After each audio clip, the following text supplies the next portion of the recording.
at such an odd time tomorrow, we're going to change our service time tomorrow. So what we're probably going to do for the evening is we're going to have our normal morning service. He's going to be teaching Sunday school. He's going to be preaching Sunday morning. And that's what I love about his ministry, okay? This is not just to educate you on self-defense or body language and reading people. It's trying to see it and answer it through the lens of Scripture. And that's what's beautiful about his lessons, all right? Using the Word of God to find answers on how to deal with this. So he's going to be handling Sunday school Sunday morning, and he had a third lesson ready to go for tomorrow. So we're going to change our time, all right? If you get mad at me, I'm sorry. I'm just trying to accommodate him, and it makes it easier to do it this way. And this is going to be an odd time. It's not a normal thing. I'll announce it again tomorrow. I'll send a text out. But I want to tell you as much in advance as I can, as I've thought about it and tried to seek the mind of God over it. We're going to change our time tomorrow to 2 p.m. for the evening service so he can handle it. All right? Because he had 3 lessons planned out for tomorrow. And like I said, that gives us enough time to have our morning service, go get a bite of food, like some lunch or whatever, and then come back tomorrow at 2, okay? Everybody got that? If you can't make it, because it is on the fly, I understand. But we're just trying to do that to accommodate Brother Jim, because you did have 3 lessons for Sunday, didn't you? Yeah, so, which is great. I love the fact of trying to, him wanting to be a blessing and help us, give us truth and all of that. So we're changing our time. Sunday night is actually tomorrow at what time? 2 p.m. All right, I repeat, 2 p.m. tomorrow. Please show up if you can and set aside your day. He's dealing with, in his lesson, I believe you'll have some other truth to, it all builds on this, right? Okay, so what time's our service tomorrow for the evening? 2 p.m., okay? He'll be handling the Sunday school at 9:30 up here, the 10:30 our normal, and then we'll be back at 2 o'clock. All right? And so, but let's go to the Lord in prayer, and we'll ask his blessing upon the rest of our service. And thank you again, church. I mean that. Just being here. Next year we'll build on it a lot better, more effectively, trying to accommodate knowing now his program and space it out. I just want to put something in our church's hands to lay a foundation to build on greater next year in multi-days, okay? And so let's go to the Lord in prayer. Brother Warren, would you pray for us?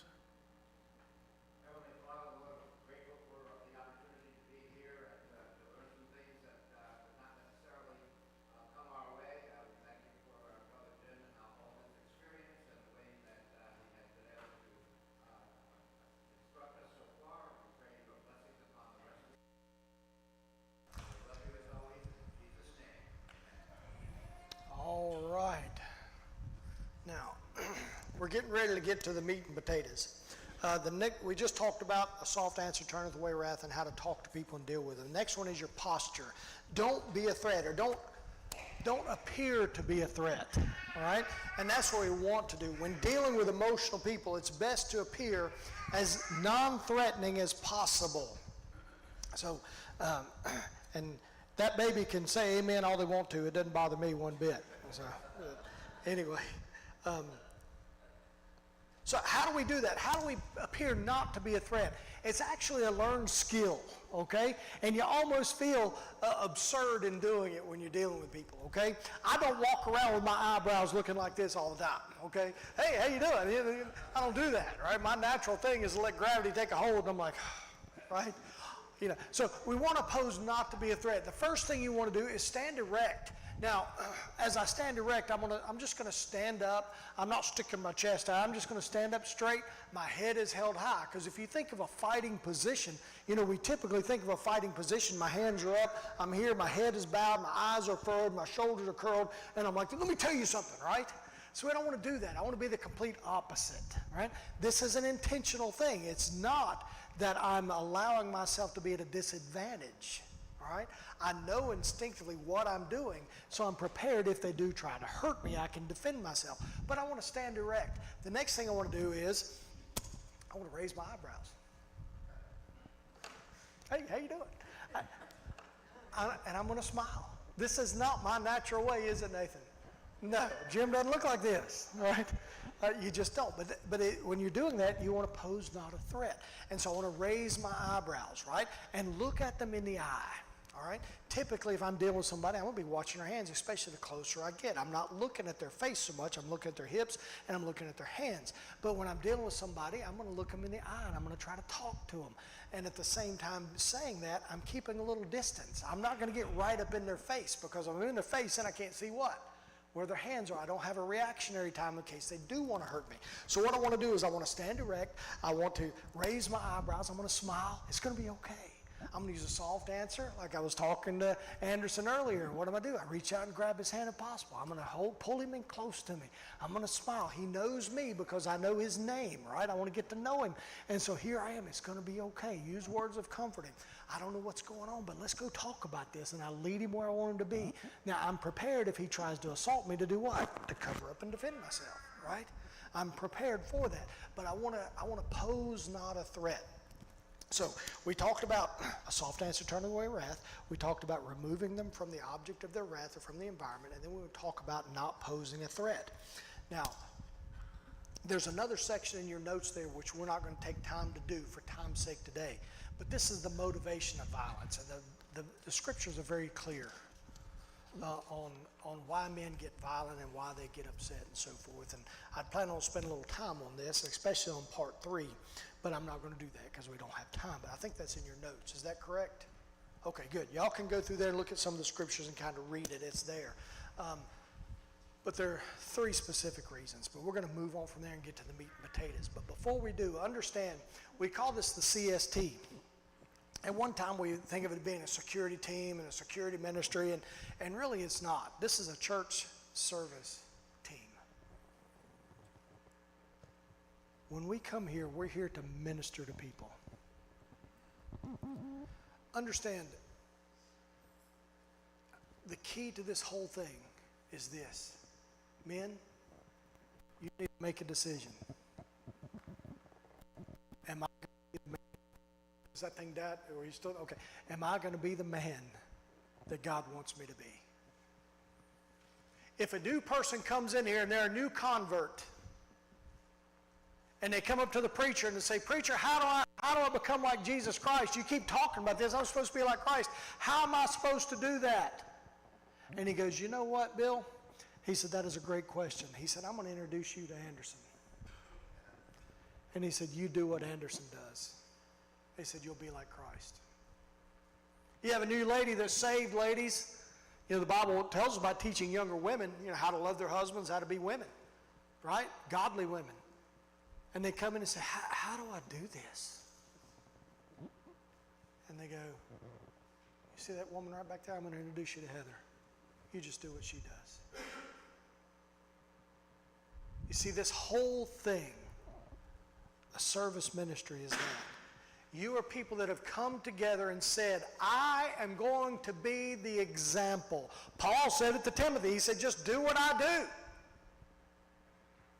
Are you able to say that to another person? And I know you sit there and go, "Well, I would never say that." I know you make mistakes. We all sin. But do you live a life in such a way that your pattern of life is one that honors God and you try to seek and honor Him?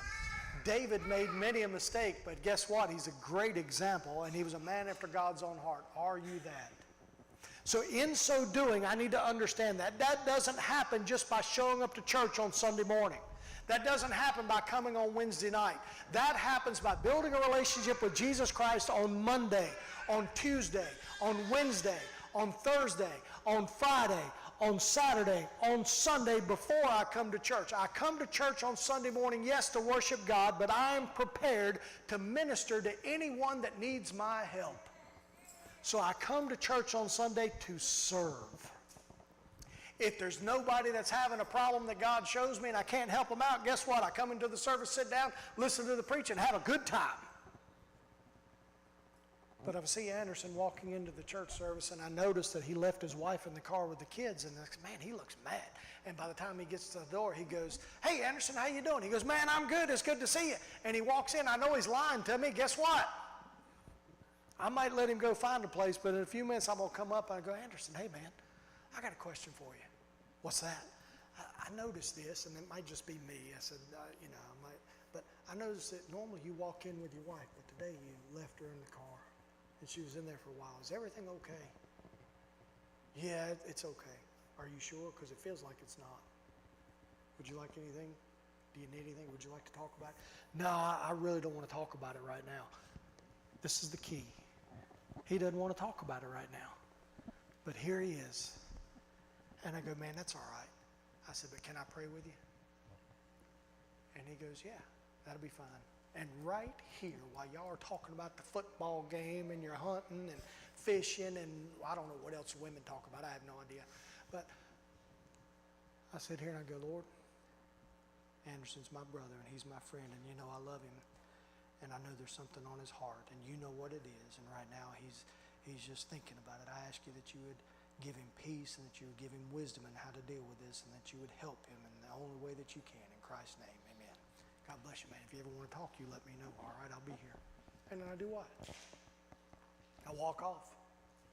Do I forget about it? No.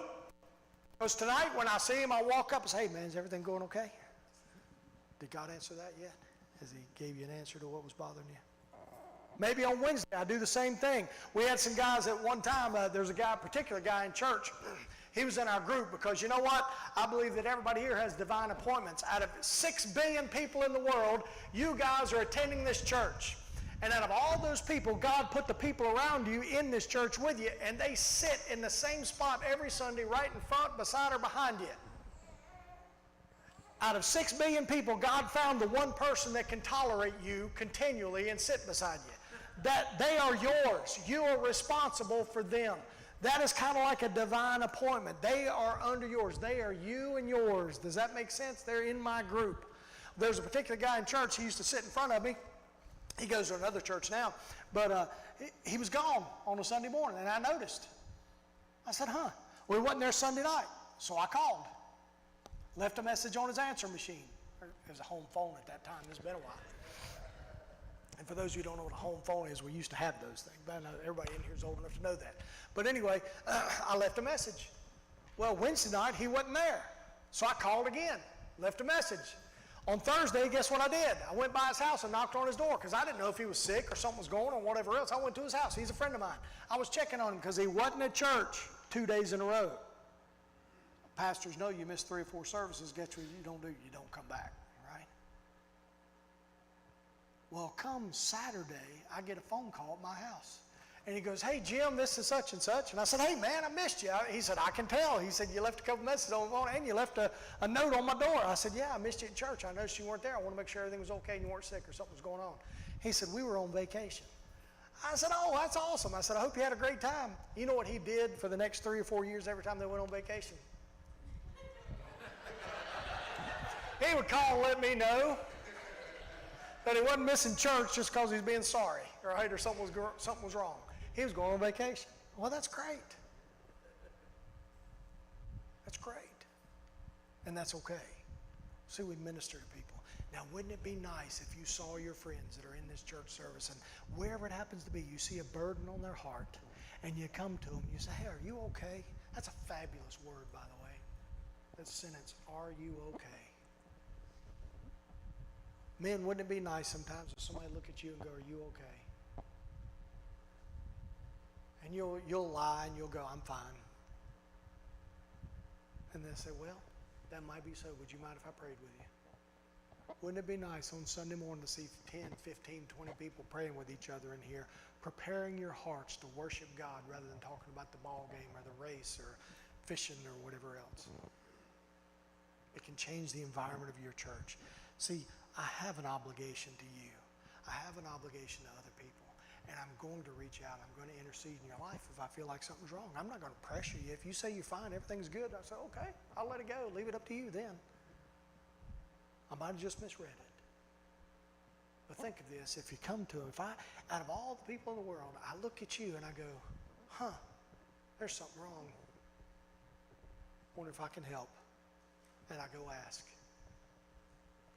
The Holy Spirit, out of 6 billion people in the world, I know there's not that many people, we're talking about the whole world, but here, out of this church, he led me to notice that there was a problem in your life. And instead of ignoring it, I went, how can I help? Now, there's some risk to that. You make yourself vulnerable. That's okay. You can't hurt me.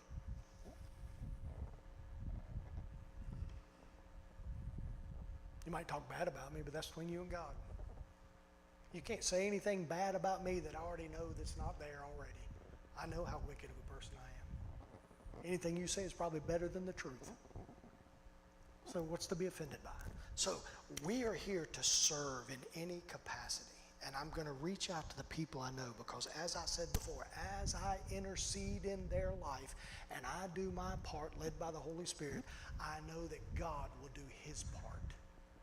You never know when he's going to look at you, Nathan, and go, hey, I want you to talk to that person. And you go talk to that person. And what they were planning on doing, they go, yeah, I'm not going to do that.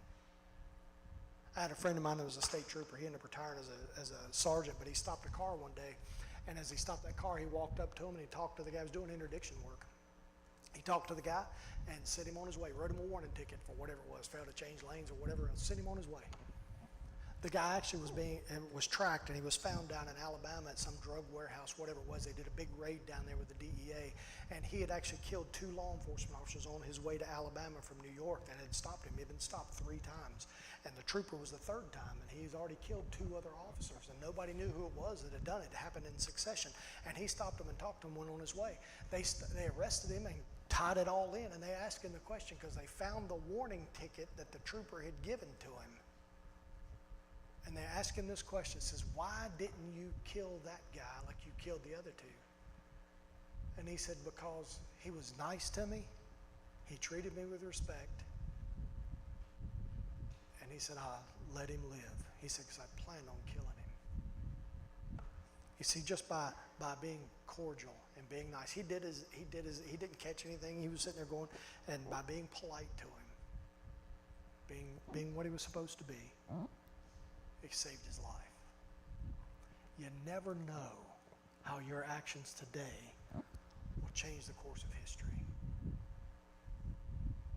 Lives can be changed, and that's exactly what we're here for. We're here to change lives. Now, let's get to the down and dirty of this whole thing. So once we've got the mentality now, we essentially are wanting to be what God wants us to be. I'm going to be the man of God that God wants me to be. Not perfect. I'm going to do my best and try to live a pattern of life that mimics Christ, whether it be a man or a woman. You know what I'm saying, men, you get the idea. All right. So now, prevention of violence, not presence of violence, prevention. How do we prevent violence? The perfect outcome to any critical incident is to prevent it before it happens, which is exactly what we're talking about, whether through interceding in people's lives, allowing God to change their heart, or what we're going to talk about, taking notice of them. For a criminal, there's nothing worse than being noticed. For a criminal, there's nothing worse than being noticed. Now, be friendly. Now, Calvary Baptist Church might have some faults. One of them, they allow me to be a member. But the fact is that there's one thing you'll not say about Calvary. That's an unfriendly place. People are friendly. And you should be friendly as well. People should feel welcomed here at your church. A first-time visitor should not go unnoticed. The worst thing you could hear on your Facebook or whatever else, not they're hypocrites and all this, but I attended that church and nobody spoke to me. Now, naturally, you sit here and go, well, you didn't speak to us. Well, that's because they're strangers. right? They're not going to do that. It's our obligation to do that. Be friendly. Most churches have designated people who help visitors and make them feel welcome. You know, we call the greeters and the ushers and things like that. You are now baptized, and you are all now greeters and ushers informally. Understand? Figure out how it works. You might not have been nominated, but you can help somebody find a seat. You can help them find the nursery. You can help them find the bathrooms, right? You can just help people, which is what we're going to do as members of our church. So you're all part of it. The one thing you want to do is this: take notice of all visitors. Now, I've offended some people at our church at times until they learn what we're doing. I'll carry on a conversation with you, but I'm usually not looking at you while we're carrying on a conversation. We're all leaning against the wall, just kind of talking, chit-chatting about whatever else, but I'm scanning everybody that's there, looking for threats, but also I'm looking for first-time visitors more than any. Somebody that I do not know. And I'm going to go say hello to them. And while we're in the middle of a conversation, unless it's one of those things that you need help with, then we'll go to a back room, we'll sit down and talk. But if we're just talking, I'll say, hey man, hold on just a second. And I will leave you in a heartbeat. I'll cut that conversation off and I'll go meet that first-time visitor. And then I'll come back and say, sorry about that. There was a first-time visitor. I want to talk to him, right? Or this guy, person I didn't know. I want to go talk to him. Now, in a church our size, there's a lot of people I don't know still, so I have to go up to them, and there's a way that I present it when I go up to them. I don't walk up and go, hey, I'm Jim. I don't think we've ever met. Is this your first time here? I don't do it that way, because that's happened to me before, and the person has said, I've been attending here for 14 years. And in my mind, I go, oh, well, you don't do much, because I've never seen you. That's what I thought. I didn't say it, right? So, but I did. But so now I come up to them and I'll introduce myself. Say, hey, I'm Jim. Now with a lady, I don't offer my hand unless they offer theirs. That's Southern. I don't go, hey, how you doing? I don't do that. If they do, then I'll shake their hand. But I'll say, hello, how you doing? It's good to meet you. My name's Jim. I don't think we've ever met. And sometimes they'll go, yeah, we met a few months ago. I'm really sorry. I meet so many people. I prepared this. I meet so many people, half the time I can't even recognize myself. So I'm sorry that I don't remember. I'll try to remember you the next time. But it is good to see you again. And I'll walk off. And I'll find their name again. Then I try to come and say hello to them regularly until I learn their name, right? But often they don't know who he is. And they'll say, I'll say, hey, how you doing? I'm Jim. I said, I don't think we've ever met. And they go, no, I don't think we have. And I said, have you been coming here long? Because I don't know. There's so many people. A lot of times I don't. We got so many new people. No, this is my first time here. Well, that's outstanding. What was your name? And I'll ask them their name. I don't use the phrase, I didn't catch your name, because they didn't give it, right? I'll ask them their name, right? I've learned that the hard way. I say, well, I didn't catch your name. That's because I didn't give it to you. Oh, conversation's dead there, right? You're exactly, you fake it. You're exactly right. You didn't give it to me, and that's okay. I don't have to know your name, but it is good to meet you, right? So, but I'll ask them, what was your name? And they'll tell me. I say, well, Carolyn, what brought you here to our church? How long have you been to this area? Are you just I'll just ask them some basic questions, getting to know them, right? And if it goes on long enough, I'll even ask, well, what's your church background? Where have you attended church in the past? Is that really important? Yes, because it kind of gives me an idea of their foundation, right? If they've been attending a Mormon church for the whole life, there's probably going to be issues with them being here. Not that they're going to cause trouble, but they're not going to understand the doctrines and the things that we teach. If they've attended Baptist church most of their life, they kind of got an idea, right? So we can help people that way. And we mention, well, what brought you here? Well, I'll tell you, I just moved to the area about 6 months ago, and my husband died, and I was just kind of alone. And I just wanted to come up here, and y'all, I've met some people from here, and I don't know who they are, but I just wanted to come up here and be around some people. What has that just told me? I got news for you. Well, Carolyn, I'm sorry about your husband, and I'm glad that you came, because you're in a good place where people are going to love you and take care of you. I'll come back and talk to you later. And I'm going to walk off, and the next thing I'm going to do, I'm going to walk right up here, and I'm going to go, hey, Susan. I don't know your name. Deborah. Susan. There's Deborah. Oh, okay. There we go. There you go. Okay. Lisa wasn't Jezebel, so we're good. So here we are. And I go, Deborah, there's a lady up here visiting for the first time. If you would go up and talk to her, name is Carolyn, right? And she told me this, that her husband died about 6 months ago. She came up here to just to kind of be around some people. Would you mind going and talk to her a little bit? Well, thank you very much. And I'm going to walk off. I'm going to find me another lady, and guess what I'm going to do? I'm going to tell her too. Now, the next thing I'm going to do, I'm visiting. This is how you meet first-time visitors and build context, because this works great. Now, the next thing that's going to happen is we all usually have this handshaking time. I know people are afraid of shaking hands anymore, but we have that time where you greet everybody during your service, right? Well, guess who I'm going to go to? Yeah, I want to shake your hand because you're my friend, Anderson. I'm going to come say hello to you. And guess what I'm going to do? One of the people I'm going to go talk to during the greeting time is who? Carolyn, and I'm going to make sure these other people have too. And I'm going to walk up and I say, hey, Carolyn, I'm Jim. I just wanted to say hello, and I really am glad you're here. If you ever need anything, I'm usually around. You can find me, okay? We'll talk to you in a little bit. And I'll walk off. At the end of the service, we have the invitation time. That's where everybody's got their head bowed and eyes closed and everything else. Well, guess what I'm going to do? I'm going to get up and move to the back. And I'm going to be focused in on who? Carolyn or whoever it is that I just met. Because the first thing she's going to want to do is do what? Get out the door. Well, if these other ladies don't stop her and talk to her, guess who is before she leaves? I'm going to stop. I'm going to go, hey, Carolyn, I hope you enjoyed the service. I am glad that you're here. Again, my name is Jim. If you ever need anything, let me know. You say, that's ridiculous. I'd rather be ridiculous than I would ignore her. She's already told me she has some major problems. Her heart's aching. And I noticed her. And God brought her here. And I saw her, and I've talked to her, and I've met her. Now she's mine. Guess what? Now we're going to help her before she leaves fill out the visitor card. I'm going to walk her up to the preacher if he's shaking hands. Say, hey, Pastor, she's a VIP at this point. She's not going to stand in line. We're going to walk to the front, and after he's done with this one, I'm going to step in front of this person. Hey, Pastor, I just want to introduce you to Carolyn. It's her first time here. And this is our pastor, Drew Merrill. And let her meet him. Now he's met her. And then she's going to leave. Well, hopefully she filled out a visitor card. That you know what that is? That's a free invitation to call me or come to my house anytime I want to card, right? So I'm going to make sure that these ladies go visit Carolyn sometime that week or give her a call. And definitely by Friday, I'm going to call or send a text letting her remind her that it was a joy to have her here, and we have services starting at 9:30 for Sunday school and 11 o'clock for service. And I'm going to do what? Invite her back. Keep reaching it. Am I dying here on us? We're good? Okay. Okay. All right. So I'm going to keep reaching out until she looks at me and she goes, stop. And I'm going to go, okay. If you ever need anything, let me know. And then I'm going to move on to somebody else. If the ladies take a hold of her, which I hope that they do because it's not my place to be dealing with her, that's the ladies' place. If they do take a hold of her, then great. I'm going to look for somebody else. And when I find a guy, if we don't click too much, I'm going to get him involved with somebody that will click with him. They can befriend him and be a part of his life. So I'm ministering to people that take notice of first-time visitors. Do those things. Those three, meet them 3 times that day. Call them by name. Another thing, you say, well, I can't remember names. That's okay, because what I do is I carry 3x5 cards around in my Bible.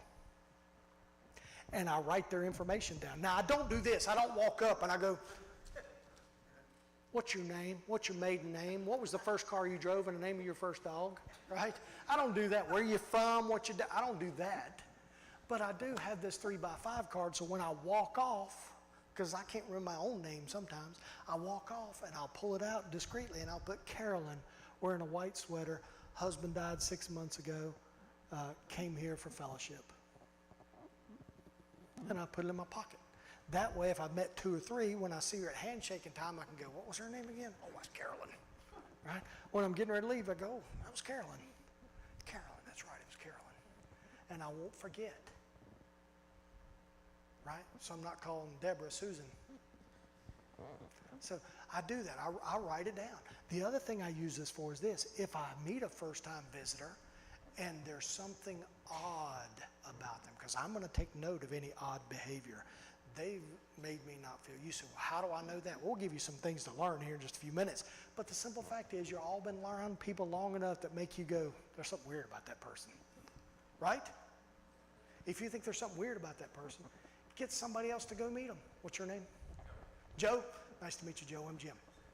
So I meet Chris. And there's something weird about that man. And I just don't know what it is. I'm not sure if he's a direct threat or something odd. Well, after I've met him, I'm going to walk off and I'm going to go to Joe and I say, Joe, do me a favor. You see this guy sitting over here? He's a first-time visitor. And go tell me what you think about him.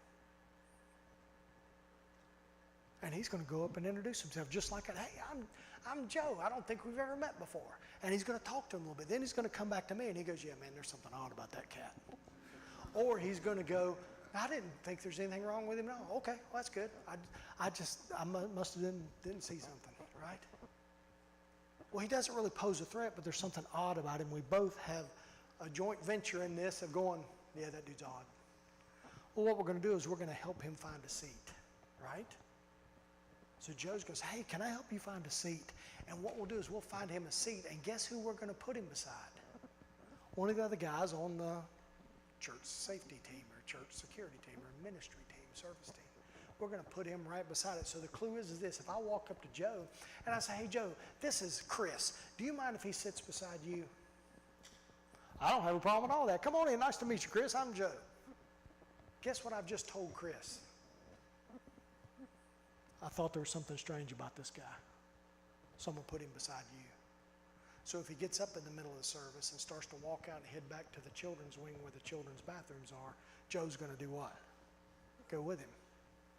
Or if he starts to stand up and walk towards the front, Joe's going to be where? Right behind him. Why is he walking up to the front?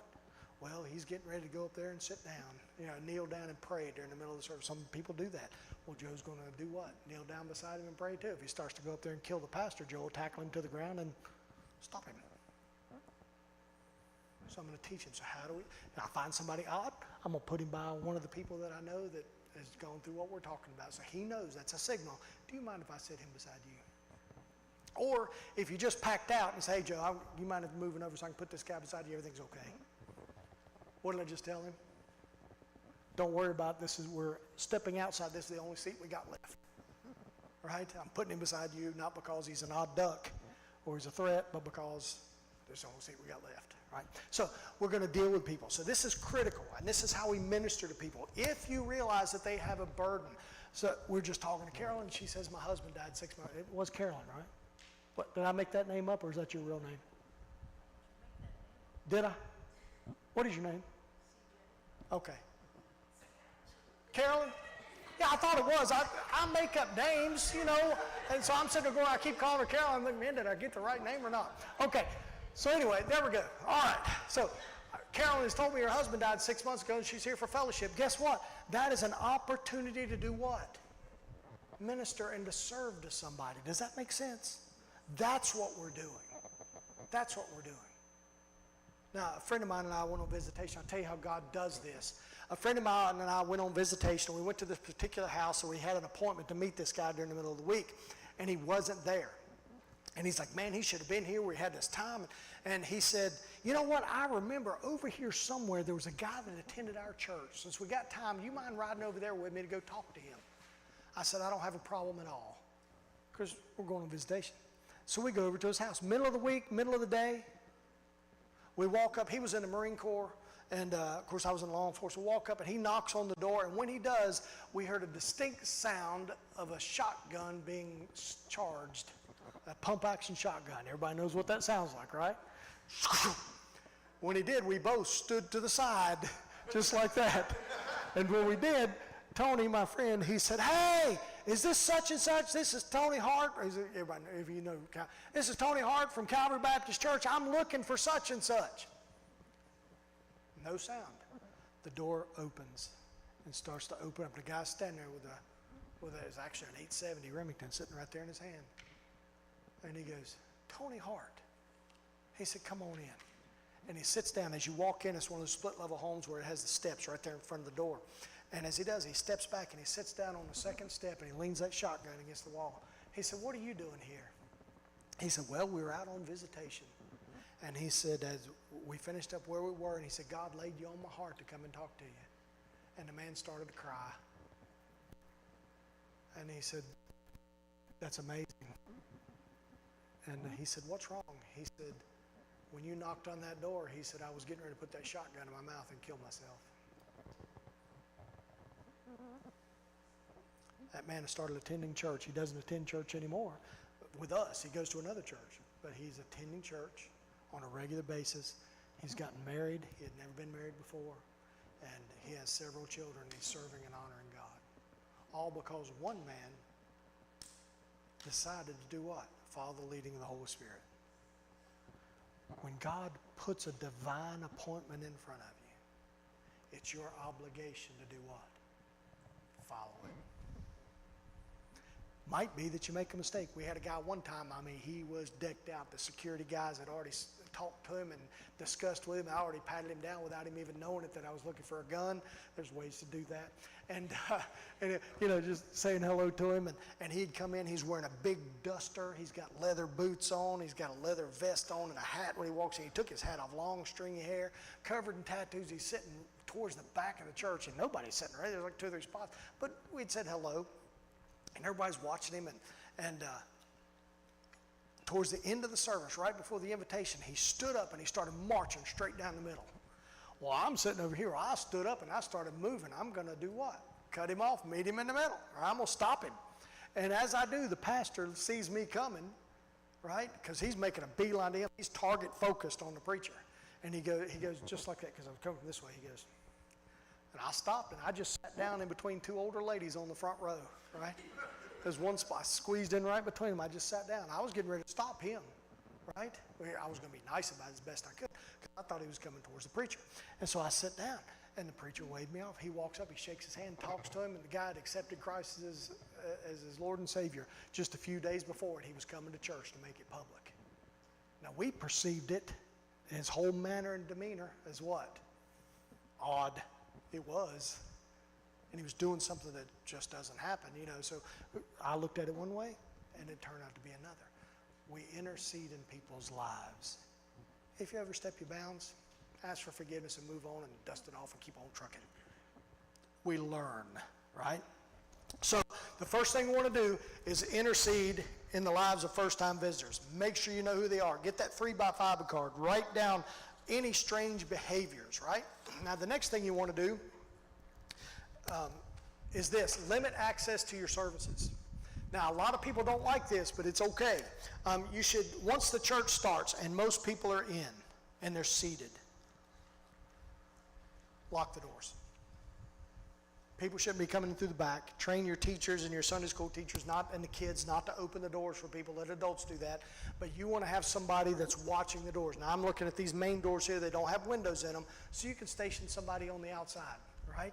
You have somebody that's watching the video cameras. There's a video camera that watches the front. Hey, we got a guest coming up towards the front. Have an usher open the door and let them come in, because they've seen that they're not carrying a weapon or anything else. You want to limit the access. If you leave those front doors open, that's fine. Have somebody standing right there looking in and out constantly, paying attention to what's going on so that you can let people in. But they should not be coming in the other access points unless they have a key.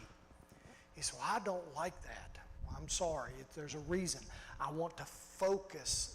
Most people that are usually attend church are already here by that time. The bad guy's going to come in to cause harm after the majority of the people are here. Then he's going to come in when you're relaxed and nobody's paying attention. They're focused singing and preaching, and then he's going to cause harm. So what do we want to do? We want to focus and limit access so that we can pay attention to the people that are coming in, okay? And people will get used to that after a period of time, which is fine. And first-time visitors, they're going to come through the main entrance anyway, unless they're just following somebody in the side door. So, but next we want to set up a roving patrol. The guys and men that are on the CST, the Christian Service Team, guess what you're going to do? You're going to set up a roving watch. In other words, you're going to have 2 guys working together in conjunction that randomly will walk around the parking lot. They'll walk around the church. They'll cut the lights on, make sure no teenagers are in the back rooms or anything like that. And they're going to look at people and meet them outside, okay? And they're going to watch people, greet them, right? We have a rule at our church that during church services, everyone is in the church service or they're in where they're supposed to be. We don't allow people to sit in their cars outside, period. And so what we'll do is we'll walk up, and often the guys don't feel comfortable with it, so they'll come to me and say, hey, we got a guy sitting out in his car. I said, did you talk to him? No, we didn't do that. I said, well, let's go talk to him. And we'll walk out there, and I will go to the door, and I will stand right there at the mirror, and I'll wave at them, get their attention, right? They'll roll away. I said, hey, I'm Jim. I don't think we've ever met. They said, no, we've never met. And I said, what's your name? And they'll tell me. And I said, well, I attend church here. And I said, is everything okay?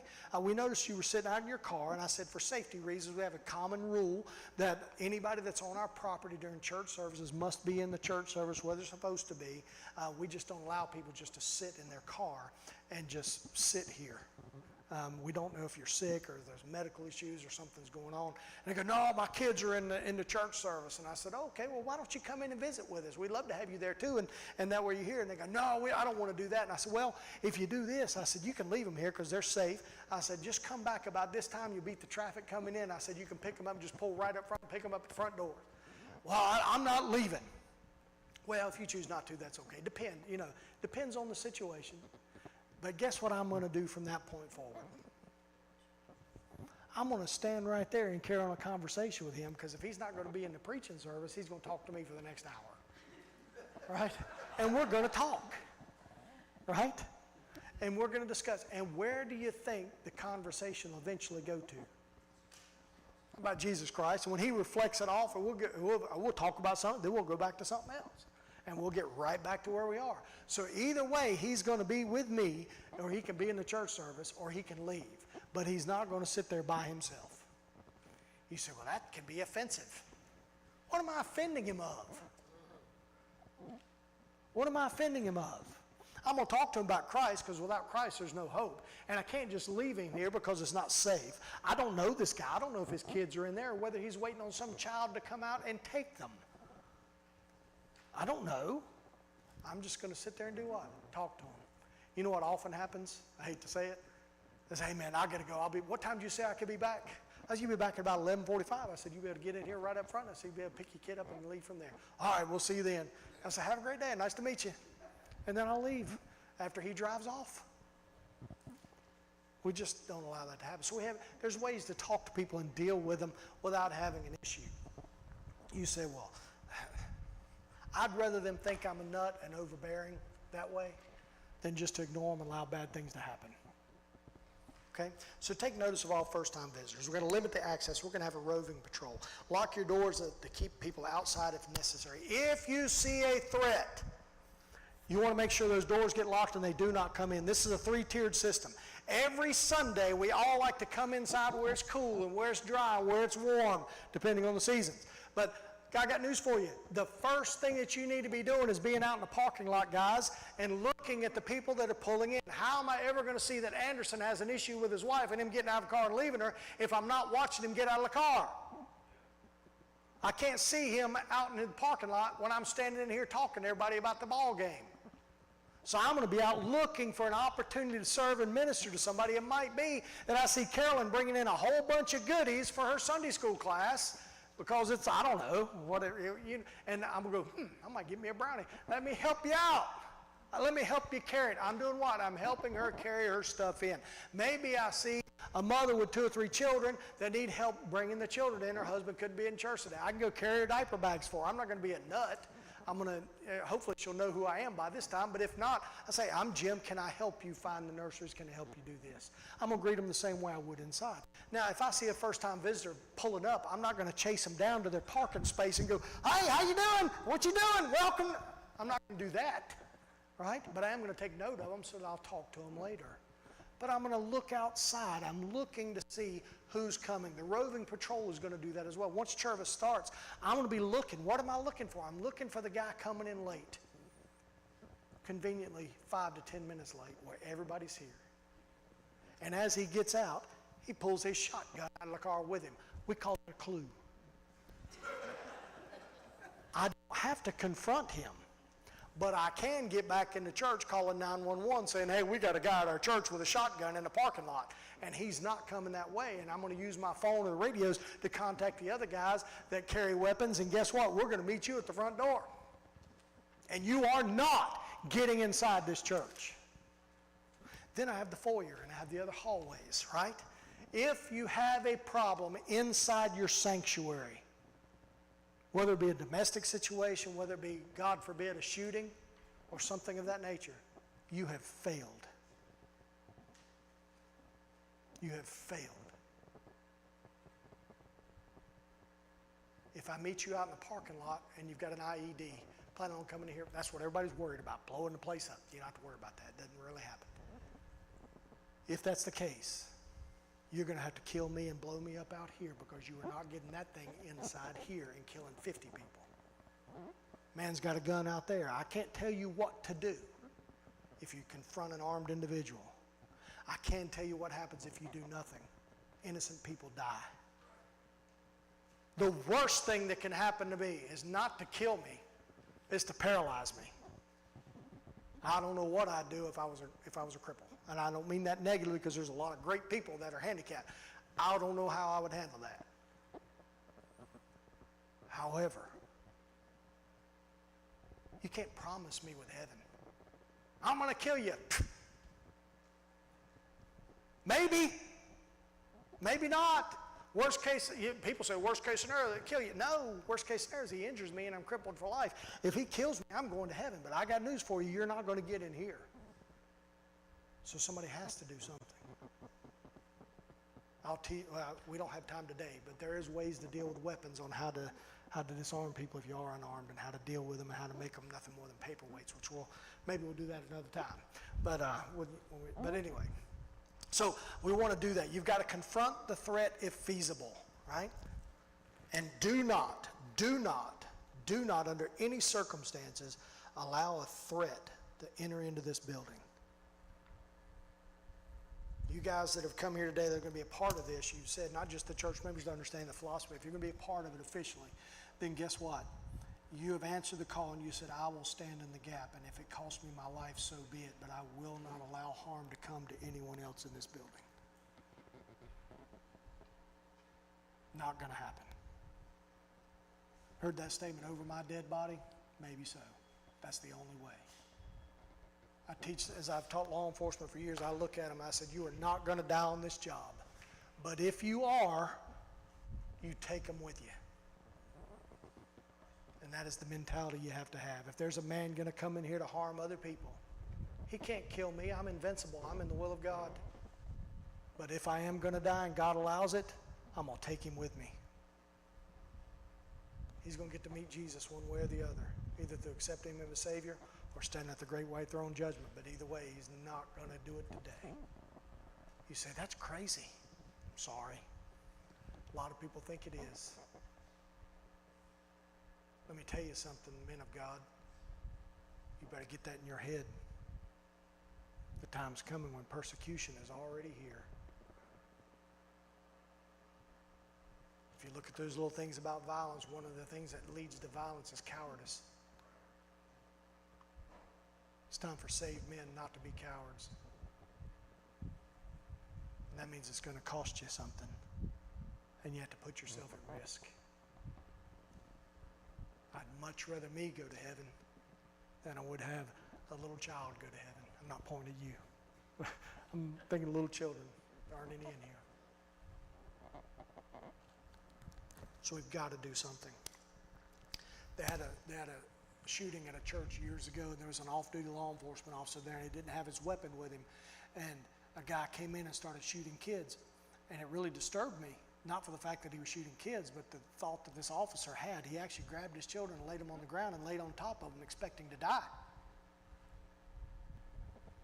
He said, I was just waiting on to die, and the guy eventually shot himself. He had one round left and killed himself. Killed multiple children, teenagers, at a church event. And I'm sitting here thinking, I'm not criticizing him, but in my mind I thought, I'm not going to lay on my children and wait to die. And I'm not going to lay on top of my children while other children are being shot. I've got chairs, I've got books, I've got Bibles, I've got anything. I can throw at them and distract them. There's a whole lot of things we can do, right? Get his attention on you. Somebody's got to do something. So, predators hate a strong target. The appearance of strength is a strong deterrent. The appearance of strength is a strong deterrent. Now, so we've got through that part. Now the next part is communication. Make sure we're about to Got to take a break here in a minute. We talked about communication here a little bit, and these are for the folks that are going to be a part of it. There's different ways you can have communication. Some churches, like our church, we have small radios. They bought several of them online on eBay or something. They're Motorola radios. They work great. They were very inexpensive. They didn't cost much. The people that are actually working on service during that day, they'll carry a radio with them. We keep one in the nursery where the main head lady over the nursery has it, so she can call for assistance if we need it. You can do that. A better way to do it, if you choose to do this without having to spend any money, is this thing right here. Who in here does not have one of these? All right, if you're on the safety team, or I keep saying, of course, change the name of the service team. If you're on this and you're part of the men that are doing this, and even the ladies that are part of if you're part of the medical team or anything like that, what you want to do is you will take your cell phone and down at the bottom put everybody's name. You go Z. The letter Z is in zebra. And then right beside it, you put their names. Right? Z in their names. And what will happen is when you hit the letter Z, guess what? It pulls up. How many people do y'all know the name of Z? I know we got Zachary and stuff like that, but very few of them, right? You hit Z, and this is the Z team, and guess what? All those names will be there. You can contact them using that. So if Anderson's inside the service, you got a situation going on out there, you hit Z, his name pops up, you hit Anderson, hey man, his phone's going to vibrate, he's going to look at it and go, oh, that's Drew, right? He's like, hey man, what's going on? All right, and he slips right out, and he goes deals with it, right? You want to be able to contact the other people. So cell phones are a great way to do that. You also want to be able to contact the police department or EMS, depending on the situation. If it's a critical situation, such as an active shooter, don't be afraid to call 911. If you make a mistake, so what? The preacher will get over it. He might be, oh, I can't believe you did that. Get over it, all right? They're trying to do what's right. You can't hold them accountable for the stuff they're trying to do right like that. So call 911 if you need to. But EMS, call them and say, hey, look, we have a church service going on. This is what's going on. We've got a lady that's passed out or a man that's passed out. We've got them here in the back. They've known to have diabetic situations. We've got them out here in the back. Can you come in quiet? What does that mean? They're going to cut their sirens and blue lights off or the red lights as they pull up, and we'll have them ready. We'll have somebody standing outside. When they get there, he's right over here. We're going to guide them right to where they are. We're going to try and keep the service going as much as possible while we're dealing with any situation, whether it be a critical threat or a medical situation or whatever it happens to be. So you want to be able to call 911 and let them know what's going on. And listen, each one of you have the ability to call 911. We don't call them every week, right? But if you do have a critical situation and you feel like I've got to get the police around, call the police. They'll understand. They might be upset that you messed up their breakfast, but they should have been in church anyway. They can come to church in uniform, right? So, but you get the idea. So get them on their way, all right? Now, the three-pronged approach, body language. When you're dealing with people, there are certain things that have to happen. We developed a program in North Carolina called Surviving the First 3 Seconds. It's for law enforcement officers, and it was devised for this situation here. The average gunfight is over within 3 seconds. 1001, 1002, 1003. People are dead. The average law enforcement officer does not get into the gunfight until around 7 seconds. He's 4 seconds dead. Or if he's wearing his vest, or he got lucky the guy missed, or he hit his vest and he has a second chance. Surviving the first 3 seconds. The whole philosophy is being able to read this person and getting ahead of what they're doing. In other words, where their action forces your reaction. Now I know what they're going to do before they do it, so I'm prepared, and now I'm not reacting, I'm acting before their action. Does that make sense? Okay. It's this way with everybody. We're not just talking about a gunfight. We're talking about life in general, dealing with people, all right? When a critical situation happens, it happens so fast we just get caught and we're dumbstruck because we did not see it coming. The next things we're going to help you out with is learning how to see things coming, not just here at church, but everywhere in life. You need to practice this every day. It'll help you minister to people. It'll help you protect people. It'll help you keep you from being involved in bad situations. If you go to the local Stop and Rob, like the 7-Eleven up the street here, and as you get out, you're on your cell phone, you just walk right in to get your drink, and everybody else in there is doing this, you've messed up. When you get out the local Stop and Rob, look through those big expensive windows and see if everybody's doing this. If everybody's doing this, don't go in. Leave. You'd be surprised how many people get caught that way. You'd think that's silly. When was the last time you paid attention to what was going on in Walmart when you walked in, or paid attention to the 7-Eleven or the, do y'all have sheets up here? I don't know if you do or not. What do y'all, I don't know. Convenience stores. When was the last time you actually paid attention before you went in there? We don't. They get robbed more than any place in the world. I'll tell you, one of the most dangerous places in Winston-Salem is Walmart on University Parkway. It's dangerous. They get people murdered and robbed and kidnapped and raped in the parking lot every year. And people go up there at 10 o'clock at night and just walk in like they're oblivious. They park in the dark and walk. Ladies go up there by themselves. I'm thinking, are you dumb? Clearly they are. They're ignorant. Men are the same. You're ignorant too if you're doing that. There's nothing at Walmart I need at 10 o'clock. Nothing.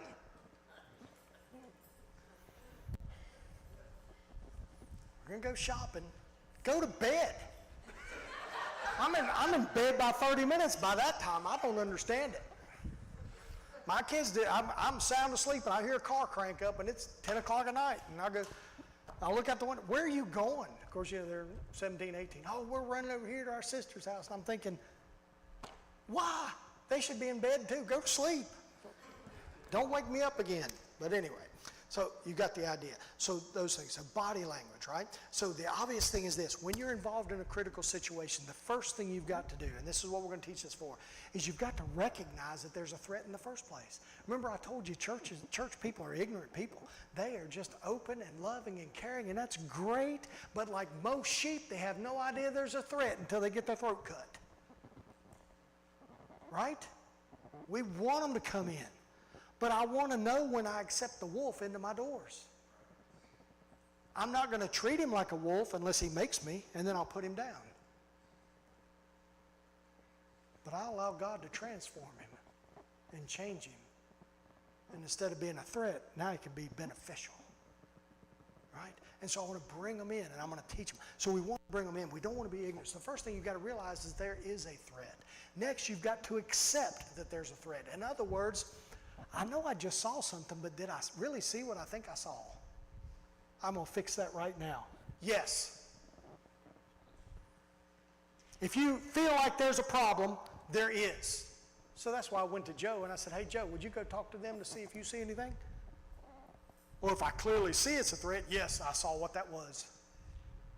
And then we go on from there. And we move on and we change our tactics from that point, okay? So then the next thing is I got to formulate a plan. That is what we're doing here today. That is why we're spending so many hours getting the philosophy, and now we're formulating plans. And I've given you multiple ways to talk with people and to deal with people already. So you got to learn those things and do what? Start implementing them in. So what we're doing is we got to formulate a plan. This is where most people get messed up and get hurt. Why does it take them 7 seconds to get involved? Because what happens is that they recognize a threat, they accept the threat, and they go back to their training, law enforcement officers.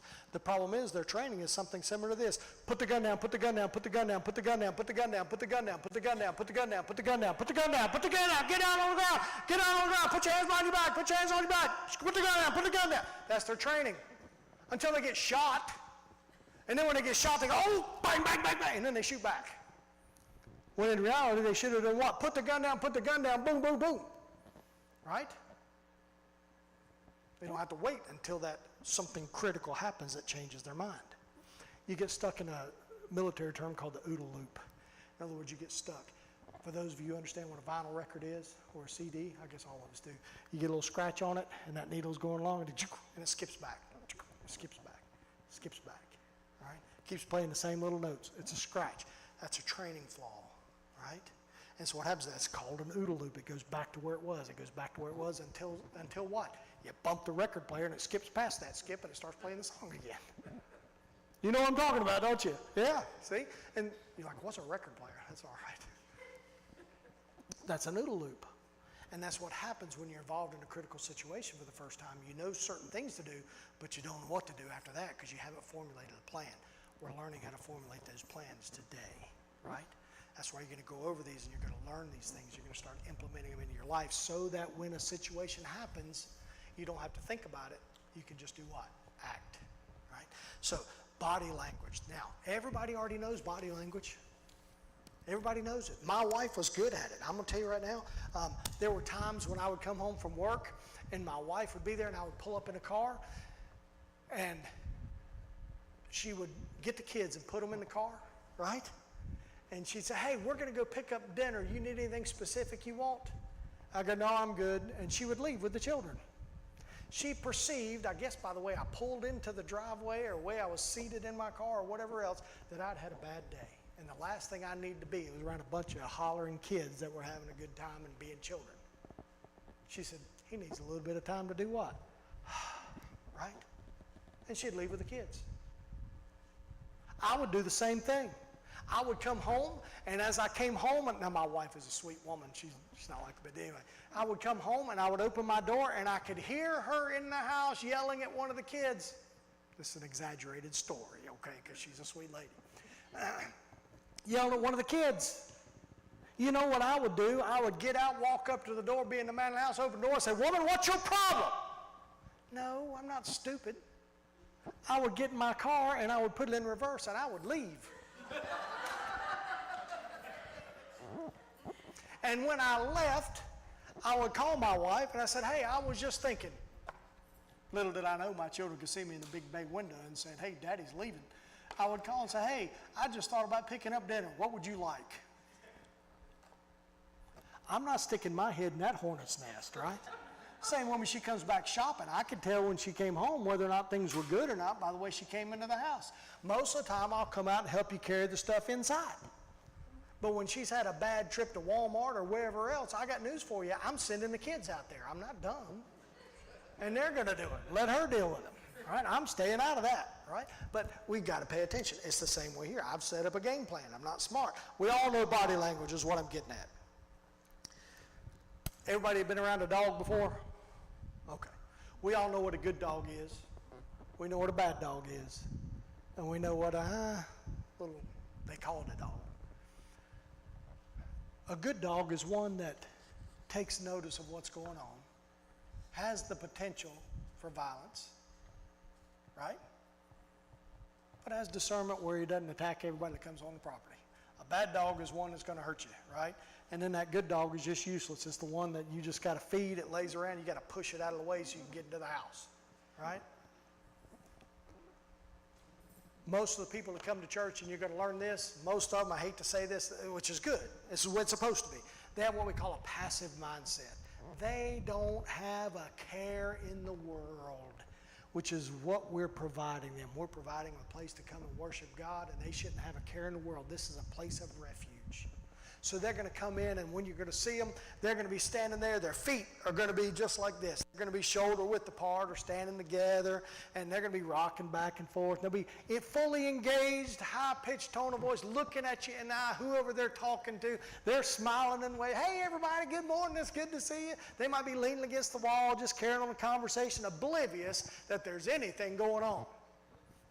That's what we want them to be. They're here to worship God. They're not worried, concerned, afraid to being here, anything like that. That's what we're providing, a safe place. That person you can't help. There's nothing to do for them, and they are not a threat. You can ignore them. That's 90% of your congregation on a given Sunday. That's 90% of the people in the world. They're just oblivious to what, now they've got issues, but they're oblivious. They're just going about their day doing what their thing is. They don't have a burden on their heart so much that it's beginning to affect them in such a way that it's obvious. This is a passive mindset. Don't worry about these people. Watch them. Watch what they're doing. They don't have a clue if there's anything going on in the world. Next is the defensive mindset. Now, this is kind of like a teenager. Anybody ever been around teenagers? Hey, how was your day? Fine. What'd you learn in school? Nothing. What you been doing? Nothing. Enjoyed the conversation? Right? That's what they are. But there's a little bit of difference. Their footstand, when you're dealing with somebody, you're approaching somebody that's going to be defensive. This is first-time visitors, often. It is a first-time visitor. It can also be a person that has sin in their life, or they have a burden on their heart that they don't want to share, and they're just kind of here. But often when you start to talk to them, their feet will be spread apart. Now, if I'm standing like this, most of the time I'm right-handed. If I'm standing like this, most of the time I'm what? Left-handed. Your dominant foot will be to the rear, whether it be in a fighting stance or whether it be in a defensive stance wanting to move away. Often when you talk to them, they'll have their arms curled. They'll kind of look down. They'll look up at your eye for a second. They avoid eye contact. They'll be kind of leaning away. If they're seated in a chair, right? If they're seated in a chair, wherever you're at, their knees and feet will be pointed away from you. What are they trying? They're telling you they're wanting to do what? Escape. They want to get away from this situation. Or they'll be kind of like this right here. Yeah. Short answers, not really terse or violent, but they'll just be kind of short and uninterested, and they'll be there, and you can keep talking to them. But you need to at that point, when you're dealing with a defensive person, pose not a threat. There was a person in our church one time, and that man, he was an odd duck. His wife was an odd duck. Not that they're bad people. You understand what I mean by that? They're just different. The kids were that way too, extremely. And I'm a touchy kind of person, right? Nathaniel, tell you, when I taught Sunday school, the young kids, man, I'd put them in a headlock in a heartbeat. I'd smack them upside the head because they're mine. And you better not be messing with them, right? I took those kids. They are my children as long as they're in my class, and right, and I'm going to do what I want to with them. And their parents understood that. It wasn't anything weird. But I walked up to this guy and this kid. He's a teenager. He's a little bit older than one of those. I walked up to him and I patted him on the back, right? Hey, how you doing? Like, your son I was dealing with earlier, right? Yeah, he's like, what is he doing? Anyway, he knows what I'm talking about. So here it was. I walked, I patted him on the back, and as soon as I did and I touched him, I felt him recoil. He went just like that. And I looked at him, I said, hey man, it's okay. I'm not going to hurt you. I'd never hurt you. I said, you know who I am. I said, I would never do anything to harm you. Come to find out, his dad's been beating him for years. Child abuse. We found it out because I simply did what? Hey, how you doing? Being who I was. And I went, there's something wrong, and now I know what's wrong. So I went and talked to the preacher. Why? Because I'm not going to confront myself. And they started talking and asking questions. Investigated, come to find out, he's been abusing his children physically, violently, not sexually, for years. Ruined their lives. So we deal with people. That was a defensive mindset. So we deal with these folks. So when you see somebody that's like that, maybe they're sitting there and they come into church. What would be a defensive mindset looking at church? You walk in and every day Nathan comes into church. I see him, or Anderson. He comes in and goes, hey, Anderson, it's good to see you, man. I said, how are you? He goes, man, I'm doing great. Everything's going good. For a year, that's what he's been answering. All of a sudden he comes in Sunday morning. I said, hey, Anderson, it's good to see you. And he shakes my hand. I said, how you doing? He goes, fine. And he walks past me and he goes and sits down, opens up his Bible, right? How do we avoid people in church? Read the same page on a page of the Bible that you have no clues what's there over and over again. You go for 20 minutes until they start singing. Don't make eye contact, just avoid them, right? I got news for you, that's a clue. You walk up and you do what? Say hello. We got one guy that does that every Sunday. That's just the way he is. He's a quiet, godly man. He comes in and sits down, opens his Bible, and starts reading. He doesn't get involved in the ball games and those conversations. He just wants to be there to worship God. And guess what? I always go up and say hello to him. I shake his hand. And I know that's what he does. He's not hiding. That's just who he is. But I learned that after doing what? You all right? Are you sure? All right. Okay, so we intercede. So as we do that, the defensive mindset, you need to read these and study them, okay? These are the people you're looking for. These are the ones you can help. Then you got the aggressive mindset. There is a difference. When you're dealing with a person that's defensive, they're going to be kind of curled up like this, and they might be looking around. They might be standing like this. Yeah, it's okay, whatever. Then you got the aggressive mindset. They're completely different. And you'll notice it's just like that dog when he comes up to you and he's got the hair standing on the back of his neck and his ears are laid back and he's baring his teeth and he's got his tail tucked between his legs. Now the person's going to be up on their toes leaning towards you. They're going to be talking with their hands more. They're going to be more aggressive. Their shoulders are going to be forward. Their eyes are going to be forward. They're going to be looking directly at you or to whoever it is they're angry with. They're going to be target glancing on whatever it happens to be. And they're going to be talking just like this. I'm going to tell you one thing. I have nothing to do with any of you. You need to... That's a threat. That's the one that's going to hurt you. The passive mindset people, 80% of them, you ain't got to worry about them. Just be nice to them and going about your way and glad that they live in ignorance. The defensive mindset, the world's caught up to them. They've got an issue, whether it be sin, whether it be a problem, whatever it is, I can help them. I can minister to them. The aggressive mindset, I'm going to have to stop them. And my goal is to transition them from aggressive to defensive. But ultimately, what? Stop the threat, salvation, restoration. So I'm going to deal with them that way. If the ladies, if y'all get involved with something like that, if it's another man or even a teenage child or a younger child, I'm not trying to pick on you, get a male involved. Get a man over there that knows how to, and let him deal with it. You don't have to put yourself at risk that way. And I'm not being critical. I know some ladies can defend themselves, but facts are facts. You're not made to do that. You're more nurturing than men are. It's just the way God made you. You'll tolerate more of that before a man will, and you'll put yourself at risk, at a greater risk than a man will often. And he's going to perceive that. Why? Because he knows that. It's innate in him to be this way, and he recognizes it. And guess what? With the training we have, now we can learn to do what? Get those people out of here. Or we can defend ourselves because we're going to respond reciprocally, right? So we want to help out. So make sure if you see this, get some help. If you perceive something like that and you don't want to talk to somebody, go get somebody that will. Even the guys on our security team, they'll go to certain people. They'll go to me. They'll go to somebody else that talks to people. And guess what they'll do? They'll say, hey, man, I saw this over here. Can you know, yeah, I'll go talk to them. Come with me. Sometimes they will, sometimes they don't. But that's okay. So you want to study these, the aggressive mindset. You want to study these well. Have we overstepped our bounds? We've gone a little long, haven't we? Do we need our break? Or are we good? Everybody good? Okay. All right. Just want to make sure. So I want you to read these and I want you to study them. Now, these next things are going to be characteristics of a concealed weapon. We had a big event in our church the other day. It was anyway, and a lot of the community came in, and we had them in there. And one of the things we did, we allow firearms into our church. We don't allow open carry in our church, but if you have a concealed weapon, you can bring a concealed firearm. And we do that because we allow concealed firearms. But anyway, one of the things I did the whole time while people were coming in, I wasn't looking, because most of them were first-time visitors or people from the community. I was strictly applying these things right here to the people that were coming in, looking for people that had weapons on them. And once they had a weapon on them, I'd go talk to them. We had a couple other guys doing the same thing. And so we'd talk to them and just evaluate who they were and keep an eye on them throughout, so we knew the dozens of people that had guns in our church at that time that weren't members of our church. So we want to pay attention to them. So what were we looking for? Well, these are some of the obvious things. We broke them down into two things. One are physical characteristics, and then they have other types of characteristics. We'll see those in a second.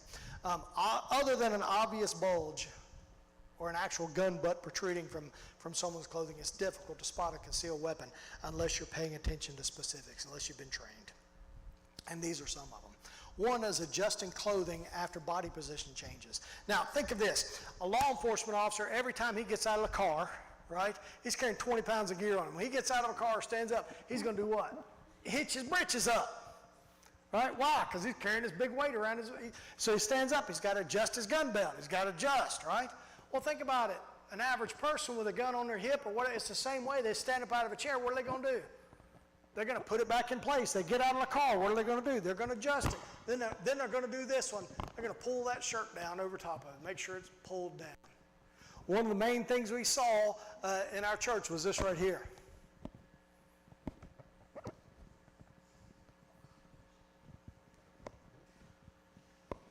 That means nothing to you, does it? I'm pulling my shirt down and I'm patting to make sure that weapon is there. This is huge. You walking in Walmart and you see a guy and he's doing this, guess what he's got? He got a gun.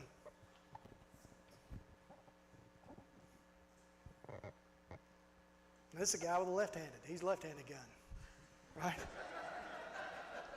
93% of the population is right-handed. 7% are left-handed. 95% of the bad guys that are up to no good, they're intentionally getting ready to cause harm, will carry a weapon, appendix carry on their dominant side without a holster. They will do this constantly because they got a 6 to 10 pound weapon right there, fully loaded, right? And they're constantly doing what? Making sure it doesn't fall down his pants legs. If it's on this side, they're left-handed. Nathan, come here. I see a person, I don't know if they're armed or not, and I introduce myself. Hey man, I'm Jim, how you doing? I don't think we've ever met. My name's Jim, how you doing, man? You think that's silly? I touch a lot of people. That dude's weird. I'm not a pervert. I'm watching him. And what am I doing? I can't quite tell. I don't know this guy, so what I'm going to, hey man, it's good to see you. It's no different than patting somebody on the hind end on the football field as far as I'm concerned. Does that make sense? What am I searching? I know that 95% of the people, 93% are what? Right-handed. They're either going to carry that weapon here where they can access it quickly, or they're going to carry it where? What have I just done? I've checked both of them. It's not there. I'm good to go. He might have it in the small of his back. Well, I can see that coming a whole lot quicker than I can see this. That make sense? It's a whole lot slower this way. All right? So thank you. Have a seat. So it's very simple. It works. So we want to do what? Tapping. I've already shown you adjusting of the clothing, right? We've seen that. We've seen the tapping. That's called a security pat. Then a shortened stride or uneven gait. Now, they could have had a stroke. I saw a lady in the airport. She was walking. She looked like she had a stroke. Clearly, she had a stroke. She was walking short-legged, right? But what I mean by uneven stride is this. The pimp walk, you've seen that? Right? I can't do it that well, but you get the idea. I do it better left-handed, right? It's like this. What are they doing? They've got a weight right here. It's not usually holstered, and if they walk normally, what's going to happen with it? It's going to fall. So what do? They slow down the centrifugal force, right? And they slow down that momentum so that weight doesn't do what? Pull off their body. And they walk. They'll add to that other thing. So you see a person walking across the parking lot, and they're kind of walking. And they got their hand pinned right here to their hip. What are they holding on to? That's a clue, all right? So we can see these things. Start paying attention to it. It's all around you. So short and stride. Then you have what we call a bladed stance. This is a natural thing to do if you're carrying a weapon. Law enforcement officers do it. They'll be in an interview stance. But a guy that's carrying a weapon, he's going to do what? He's going to move it away. The object that he wants to hide or keep from you, he's going to do what? He's going to blade his body when he talks to you. Make sense? So, a bladed stance when you're talking to folks. Arms not freely swinging when walking. They'll walk normally, but it'll be just like this. It is that clear, right? What are they doing? It's in their pocket. They don't want it to do what? Swing, or to be in their coat, and they're holding their coat, right? So arms not swinging when they're walking is abnormal. Now, running while holding one arm pinned to the body. If they're running away and they're running with one arm, that's a clue. You say, what does that matter? Well, I confront somebody here at the church and start talking to them, and they take off running. Do we need to chase them? No. Call 911, tell them what you had, look for the tag numbers they're leaving, and be a good witness to go on. But if you start chasing them and they're running like this, right, you need to stop, because what are they holding on to? You catch them, what are they going to do? They're going to shoot you. All right. So pinning their elbow to one side when walking or talking. It kind of looks like this. They're walking, and they'll be walking just like this. See how my elbow's not moving? You say that's weird. Well, no, when somebody's standing there talking to you, and they're standing like this, this is a couple of them together. What I'm doing now is I'm pinning my elbow to the side, and I'm also seeing my body, which is doing what? Pinning these. She's standing there talking to somebody, they're standing like this. Does that look strange? Yes? This is what it looks like. So you start talking to somebody, they start talking to you, and they draw that arm in just like this. What have I done? I bladed my body, I pinned my elbow to the side, and I'm talking to you with one hand. If people talk with hands, they don't talk with one unless they are not able to move this arm. If they talk with their hands, they do what?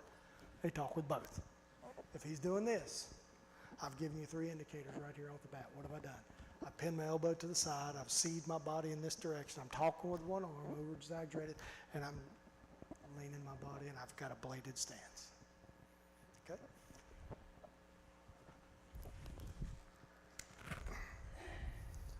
Now, don't worry about squaring off corners. Over animated moves, we talked about seeing our body. We just talked about that. All right. Don't worry about that next one because you won't deal with that.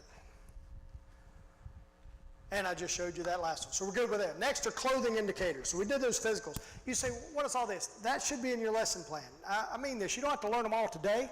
But what you'll do is start picking up one. When you go to the store, when you go out to a restaurant, and you're having to sit there and wait, start looking at people. Be a people watcher. And watch these indicators and try to make a game out of it. Start looking at it. Go, there's one like punch buggy, don't punch back type thing, right? Oh, found one. Punch your wife. I'm kidding. Don't do that, man. It's a game. Wives, you can punch your husband. I found one. You didn't see that one. Did you see that? And you won't ever know for sure, but you saw the what? The indicator. Make a game out of it. And so you want to go do these things. We used to do this with instructors with Surviving the First 3 Seconds as we were teaching people to go teach it. We would hand them a 2-liter, a 20-ounce bottle, not a 2-liter, a 20-ounce bottle of Coke, right? Make them stick it in the front of their britches, right here, and make them walk around them. We'd go to the mall and make them walk. Just a drink bottle, and make them walk.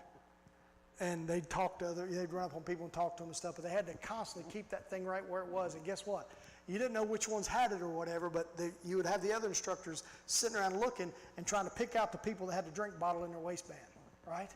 Because why? It had all these indicators, right? They'd pull their shirts down, they'd make sure it was there, they'd adjust, they'd stand, and all different things. So you want to practice this on a regular basis. Next, you want to talk about this now. Lower seam on a coat.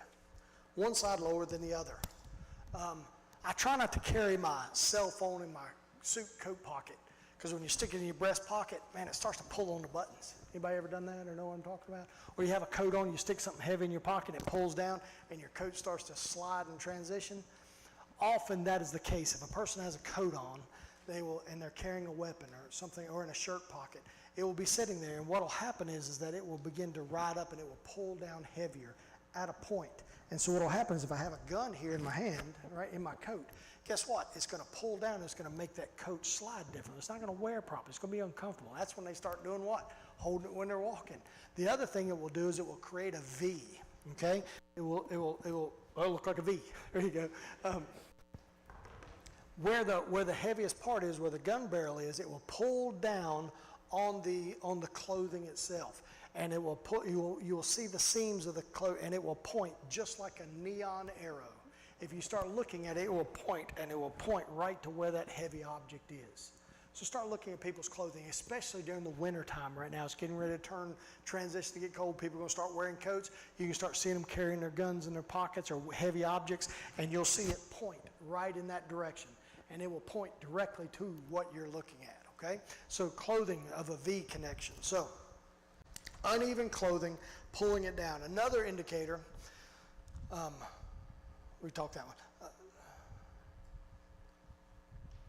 Clothing that doesn't match the weather. Do you remember it was a Texas, I think it was a Texas shooting where the guy came in, he had the duster on, he pulled out a shotgun and shot the fella. I believe it was in Texas. Shot and killed the man that was talking to him. And then another man in the church shot him in the back of the head and killed him before he could kill a preacher. He was wearing a duster, a long coat in the summertime. Sometimes it's just the best they've got. They have dressed for the occasion of coming to church. You talk to them, get to know them, good to go. Other times they're hiding something. If a man comes in the summertime and he's wearing a big duster, a big overcoat, or a big heavy coat, something that doesn't match the environment, the weather, especially when they've pulled the sleeves up. They're wearing a jacket and they pull the sleeves up, or they've zipped it all the way down, right? And it's kind of open. Why are they doing that? They're wearing it because they're what? Hot. They're opening up, but they don't want to take the coat off. My question is, why don't you take your coat off? In the South, we'd say, take your coat off, make yourself at home. What's wrong with you? I know what's wrong with him. He's doing what? He's hiding something. He's hiding something. So clothing that doesn't match the environment or the weather. Now, again, that takes some discretion because it could be it's just the best they've got. And if that's the case, praise the Lord, come on in. Right? So we'll move on from there. Now, this is a good one, a shirt tail that is untucked. You see that? You think that's stupid. Happens all the time. They'll have one side tucked in, and this one will be, now this is the clue. Let's say you're standing here talking to the preacher, and he's shaking hands as they're walking out, and this guy's had his shirt tucked in the whole time. And as he walks up, he untucks one side of his shirt. Guess what he's not going to do? He's not going to meet that preacher. Not until I've done what? Why? What's he pulling that shirt out for? He had it tucked in the whole service, now it's untucked. What's he getting ready to do? Right? He's going to pull a weapon out. He's clearing his shirt so that he can do what? Access his weapon. Same way with the sports coat. We had this situation in our church. It was I didn't know the person, but he apparently had come a couple times, and he's nicely dressed man and so forth. And I'm just standing there, the preacher's standing there shaking hands. I'm just standing there watching the people come through. And I noticed this guy, and he just looked a little tense, I guess. And as he got closer, he reached up and unbuttoned his coat.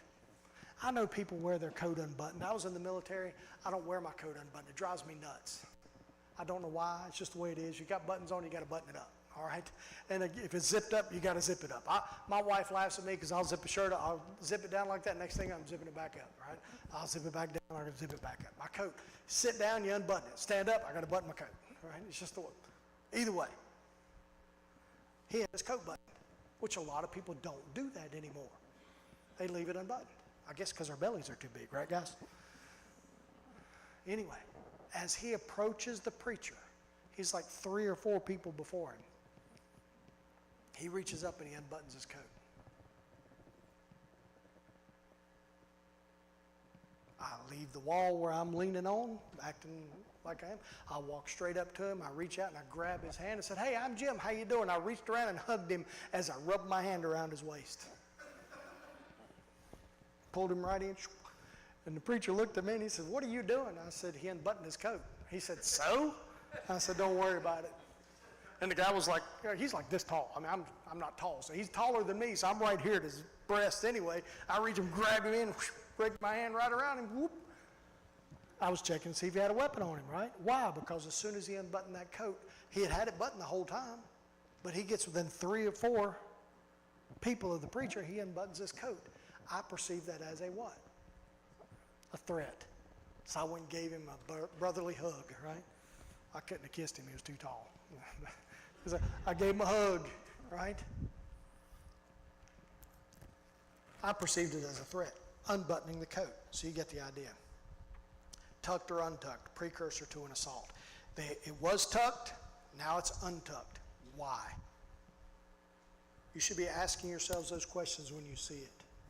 So pay attention. Now, this is how we're going to respond here, okay? Let's see here. We're going to move through this a little bit because right now this is where we would normally slow down and do all of our hands-on stuff, which we're not going to be doing today for time's sake, okay? All right. And we're almost finished, believe it or not. We should be towards the conclusion, if that's okay with y'all. Is that okay with y'all? It's 2 o'clock. Give me about 10 minutes and we'll be finished. So we're doing pretty good because we're not doing the hands-on stuff. And those who actually want to do a couple of the hands-on things, we can. What I've designed them to do, because we are ahead of schedule, what they're designed to do is to respond to the typical ways that people are going to deal with you, all right? Such as sticking a finger in your face, a punch, a headlock, choking you, that type of thing, and show you how to escape from those things if you want to do that. We can stick around, but that'll be up to y'all, okay? And I'm game because I've got all night, so, but anyway. One thing you do need to know is this: anytime physical contact is made with a subject in the church, you got to do a report of some kind. Let the pastor know, let other people know, report it to the appropriate authorities. It is not uncommon for churches not to prosecute individuals. They'll just let it go. They've done something, well, we're just going to let it go. Yeah, I know they vandalized. We don't want to report. We don't want them to get in trouble. Don't want them to pay the fines. Yes, I realize there was an assault. No, I don't want. We're not going to follow through with it. Get that out of your head. If you have to use force in your church, if an incident arises, you need to have it documented. They need to have it prosecuted. It needs to go. When it comes to I guess y'all have district attorneys here. Do y'all have district attorneys up here? Yes. Yeah, okay. I don't know if that's what you call them or not. Some places call them different. You need to talk to them and just not have them dismiss charges. This is the reason why. There's a legal, I don't know what the legal terminology is, but it's a principle. If charges are made or an accusation is made, and then the charge is completely dismissed, if the criminal charge is completely dismissed, that is evidence that it was a false claim, and now you're open to civil liability. So your good nature of not wanting to prosecute that person, they come to court and you go, it's been 6 months, they haven't come back, we just want them to stay away. You can just dismiss it. That person can now turn around and sue you civilly because you made a false accusation and you got them arrested, you got them charged, everything else. That is evidence that it was not true. And that is evidence that is a civil matter and that you are guilty. So when you do this, when you go to the DA, you don't want the DA just to dismiss it. They can reduce the charges, but they have to do something. They have to do it. They can do a deferred prosecution. There's legal paperwork on it. They were responsible because they plead guilty for that. They did so much community service. They did this type of stuff, and now we're going to dismiss it. But the deferred prosecution requires an admission of guilt. You can do a reduction in charges, but they're found guilty of something. Yes, they have to. Listen, there's consequences for our actions. If you make wise choices and you follow the will of God, we receive the blessings of God. If you sin and you violate the will of God, we have the consequences, which is the negative aspect of choices. Choices have actions. They require consequences, either blessings or negative consequences. So when this person does something, they need to be held accountable. The reason we're in a state that we are in our country is because people are not held accountable. I want to do good for people. I want to help people out. But they have to be held responsible for their actions, just like I have to be held responsible for mine. When I refuse to hold somebody responsible, though I can still show mercy, then I turn to condoning what they did rather than holding them accountable. Right? We don't condone somebody's sins, but we do help them. Right? And we can show mercy. When I choose to sin, there are consequences, and God holds me accountable. Now, at the same time, He limits the consequences of my actions. So they're completely up to Him. They can be great or they can be small. But that's up to Him. And He sheds mercy as He chooses to do so. We as saved people, as Christians, we shed mercy on those that sin against us. We have mercy on them, but we have to hold them accountable because of the society we live in. They need to be held accountable. So if you do have a situation, whether it be vandalism, whether it be an assault, whether it be just disturbing the peace, call the police, have them do a report, let them choose whether to prosecute. If they do prosecute, then guess what? You need to follow through and ensure that the DA just doesn't dismiss it. There has to be something, and the pastor will be responsible for this. You'll go to them and you'll talk to them and say, hey, look, I don't mind you showing them grace, but something needs to be put down that they're responsible for what they did. We're not trying to be mean or hard-hearted. You don't have to go, you can do this. Have them do something, community service, do something like that, whatever it happens to be, and then they can go from there. But there needs to be something where they're found guilty or there's an admission, okay? So make sure we don't do that. Now,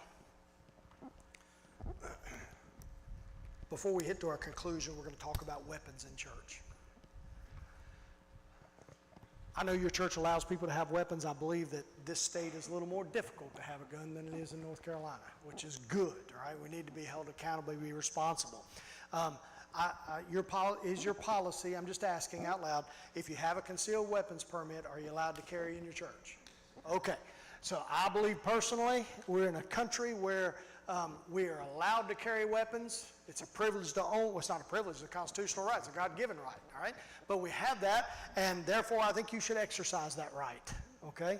If you're sensible and you're capable, you have to make that decision on your own. All men are allowed to do so as long as they're within the law. If you have a concealed weapons permit, why have it if you're not going to carry it? We have them all the time when I'd walk up and say, hey, I got a concealed weapons permit. I say, oh, okay, where are you carrying it at? Don't reach for it, just tell me where you can. Oh, it's at the house. And I'd look at them and I'd go, why? I expect everybody to have a gun anyway, right? So if you went to the thing to get your permit, why not carry it? And honestly, if you have it, you need to train, you need to practice. You just don't get it and let dust collect. Clean the thing, put your hands on it, and go shoot at the range, right? The way we tell a lot of people is, like, buy you a good box of ammunition. This is what we're talking next. The type of ammunition you carry is important. Do not carry what we call practice or hardball ammunition, solid core ammunition. I don't like the word over-penetrate, but that's exactly what it does. If I intend on shooting Chris here and I'm using hardball ammunition, it's going to go through him and the little baby behind him and the woman behind that one. It's not going to stop. So I want to use a self-defense round. You can pick whatever self-defense round you want. It's up to you. There's a lot of weird stuff out there. I typically just carry what most your local law enforcement agency carries. Why? Because it's usually Federal or Gold Dot or something like that, and it's a proven, sound, true ammo that works good for self-defense. But you can get whatever you want. Just make sure you practice with it. Now, how often do I need to practice? At least twice a year. So what I do is I go buy my practice ammo, keep it separated. I carry my equivalent self-defense ammo, and in 6 months, I'm gonna go shoot up my 50 rounds of self-defense ammo, right? And then I'm gonna shoot a few more of my practice, and I'm gonna buy me another box. I'll buy 2 boxes a year, and I'll have me fresh ammo in there. Not that it's gonna go bad, but at least I'm shooting it. It gets me on the range, and I'm shooting and practicing. So you wanna make sure you practice. The next thing is this. What caliber of gun you carry depends on which one you can handle. If you can't handle a 9mm, get a .380. If you can't handle a .380, get a .22. More people get killed with .22s than anything else in this country. So carry a .22. It doesn't make a difference, right? The simple possession of that weapon and display of that weapon often stops the gunfight in the first place. So for self-defense, it doesn't matter what caliber you carry, which one can you shoot the best. The way to know that is by doing what? Going and practicing, right? But your fundamentals are the key. Next, so you want to have good ammo. You want to carry the caliber that you can shoot. Get a good holster. Why would you buy a Corvette and put $100 tires on it? Men understand that, right? You're just not. You get a good holster. You've got to have a holster for a couple reasons. One, I want to be able to carry that thing in. I want to be secured so somebody doesn't take it off of me readily. Number 2 is I've got to be able to put the weapon up once I use it. The worst thing you can do is shoot somebody. You can't get your gun back in there, and the police show up and see a dead guy on the ground. And you're standing there with a gun in your hand. Hey, how you doing? He's right there. What's going to happen? Yes, officers are trained +1. In other words, if he shoots the bad guy, he's going to respond to the threat. He shoots that bad guy. Once he's down, he's looking for the next threat. And if he sees you coming with a gun in his hand, what are you? He's not looking at your face most of the time. So if you're in church and a situation happens, you need to know the officers that are there, know them by name so you can call their name out. Hey, Chris, it's Jim. I'm coming up. Is everything okay? What can I do to help? And I should have my weapon where? Up. Many of your cheaper holsters, $10 or $15. You're carrying around a $700 gun, you got a $15 holster. Makes no sense. Go ahead and spend you $60, $70 for a holster that you can put the gun back up, all right? The next thing is this, and some people don't agree with it. That's up to you. I just know what I'm doing. I protect me and mine. The people that are around me. If I can reach out and touch you, you're mine, and I'm protecting you. If the bad guy comes in that door over there and I'm seated over here, there is no way on this side of heaven that I'm going to stand up and pull my gun out, though I can hit him, and pull that trigger. from over here. Why? Because your little grandchildren and your babies, as soon as I pull that trigger, are going to stand up and go, what's going on and who am I going to hit? It's just the way my luck is, right? Everybody, they were asking a question the other day about raffle tickets. They said, do you think raffle tickets is gambling? And I said, no, it's a donation for me. I said, I've never won anything out of a raffle, ever. I know one guy, he wins like 60% of the time. I don't know how he does it. The guy I work with, he wins all the time. And I'm thinking, I've never won anything, which is probably good because then I'd probably turn into a gambler for real, right? So I don't do that. But I'm not going to do this because as soon as I do that, I got a sight picture on him and it's a smooth trigger pull and I'm right between his eyes. He's going down. Doop. I'm going to shoot your grandkid. I'm not doing that. I'm going to move to that threat. My idea is if God wanted me to handle that, then he would have brought him in where I'm at, or he's going to give me time to get there. Does that make sense? I'm not going to shoot across this. I'm protecting me and mine. The next thing is I'm going to shoot in and down. We are taught center of mass, correct? All right. Problem is I'm seated in a chair. They're standing up. As they approach, wherever they're getting ready to shoot, I'm going to shoot in and down. If I shoot center of mass from a seated position, where am I shooting at? All right, I'm shooting at your head, right? If he's coming this way, if I'm here and he's standing right there, I'm going to shoot towards his hips or towards his legs. That way, if I miss, where's that round going? Down and into the floor. It might ricochet up and hit you in the ankles. I'd much rather hit you in the ankles than I would hit you in the head. All right? So I'm going to shoot in and down. And plus, that attaches to the me and mine. I can reach out and I'm touching him. I'm right there where he's at. Now, it's different if I'm moving to the threat because I'm going to clear sight picture. I'm going to watch what's behind me. I'm going to make sure there's nobody there, and then I'll shoot center of mass. But if I'm in this situation, right, I'm going to shoot in and down. Once I shoot his pelvic girdle, there's a lot of things there. First off, he's not going to be moving, right? He's going to go down. I shoot him 2 or 3 times here. It's going to separate the cartilage in his hips. His hips are broken this way. He goes down. The bones are going to deflect out. Hopefully, it's going to hit the femoral artery. He's going to bleed out. It's not going to stop him, but he's definitely a stationary target. So when I shoot him here and he goes down, now I can shoot in and down, and I'm going to shoot him in the head or in the chest at that point. Telling him to, that's if he hasn't given up. Clarify, I'm not just going to execute. I'm not going to execute him, understand? That is not what I'm saying. What I'm saying is that when he goes down, he's still got the gun, and maybe he's still moving. Don't move, and he keeps moving. Well, he should have listened. Got it? That's different. But I'm going to try to shoot in this area where I'm at right here. That will put a person down. They're a stationary target. They can't go to other people. It might be that he's disabled and he can't move. I can go remove the gun from him. It might be that I have to go ahead and shoot him. Right? It just depends. But either way, my shots are going where?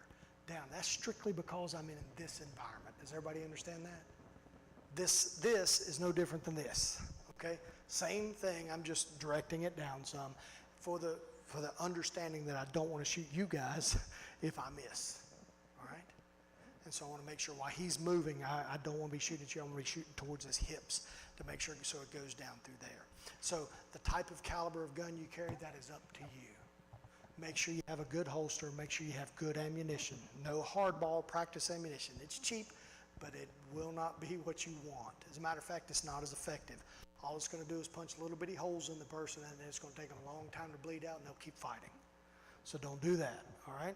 And so carry good ammunition, good holster, caliber's up to you, good ammunition, protect you and yours, where you're at, and be aware of law enforcement where they're at. So that's my philosophy on guns in the church, all right? We don't have time to go into teaching you how to disable a weapon. Would you rather do that, or would you rather do the hands-on stuff for whoever wants to stay? Okay. I can, yeah, we'll do question and answer after we do the conclusion real quick, and we'll be done. Go ahead.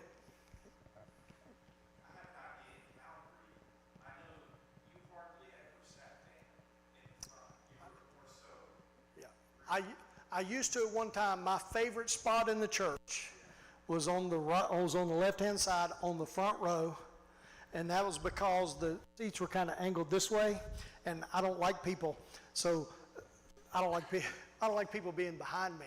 So I could sit here, and I would sit just like this and be able to watch the preacher, and I could see more than 3/4 of the congregation of people that are moving. So I could sit here and see the movements, and I could watch what's going on. And I didn't have anybody behind me. That's where I usually sat. I can't sit in these chairs anymore. So I stand all the time. I'm constantly moving, listening to the preaching and stuff like that, looking to serve. So I'm constantly on the move in the back of the church or, whatever. But yes, that is true. I don't sit down anymore, but but when I did sit, I was in a position where I could see most of them. We had another person on the other side, and our job was the last line of defense for the preacher, is that if anybody got in and we'd all failed, now he's going to try and hurt the pastor coming in front, we would meet and join there. But he could see that part, I could see this part, and we would cue off of each other. And whoever was up here, they would talk to the other people. We have a larger sanctuary than this. They would cue off. So if somebody was watching me and they saw me turn, the other guys would see, right? And we would just kind of point in the direction to guide people to get up and move or whatever needs to be done to help out. So, but is that your question? Were you asking me why I don't sit down or why I do what I do? Yep.